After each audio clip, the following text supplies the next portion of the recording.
ஒரு பசுமை நிறைந்த காட்டில் ஒரு குட்டி கிணற்றில் 2 தவளைகள் வாழ்ந்தன. அந்த தவளைகளில் ஒன்று பெரியது, இன்னொன்று சின்னது. அவர்கள் கிணற்றில் துள்ளி விளையாடி மகிழ்ச்சியாக இருந்தன. சின்ன தவளை சொன்னது, நம்ம கிணறு சின்னதாக இருந்தாலும் சும்மா ராஜா மாதிரி இருக்குன்னு. அதற்கு பெரிய தவளை, அதான் தெரியுமே, இங்கேதான் சுகம் என்றது. கோடை காலம் வந்தது. வெயில் கொந்தளிக்க ஆரம்பித்தது. கிணற்றில் தண்ணீர் குறையத் தொடங்கியது. தண்ணீர் தினம் தினம் குறைந்து கொண்டிருந்தது. சின்ன தவளை கவலையுடன் சொன்னது, நம்ம கிணறு 2 நாள்களுக்குள் காய்ந்துவிடும் போலிருக்கே. நாம இங்கிருந்து வெளியே போய் ஒரு பெரிய குளம் தேடணும் என்றது. அதற்கு பெரிய தவளை சிரித்துபடி சொன்னது, நீ சின்ன தவளை, பைத்தியம் மாதிரி பேசாதே. நம்ம கிணறும் நம்ம வாழ்க்கையும் இங்கதான் என்றது.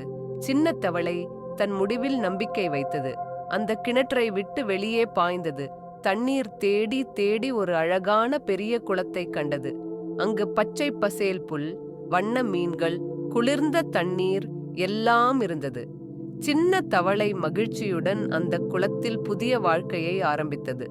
ஒரு வாரத்துக்குப் பிறகு பழைய கிணறு முழுமையாக காய்ந்து விட்டது. பெரிய தவளை தப்பிக்க முடியாமல் பசியால் இறந்து விட்டது. மோரல்: புத்திசாலித்தனமும் தைரியமும் இருந்தால் சிறியவனும் வெற்றி பெற முடியும்.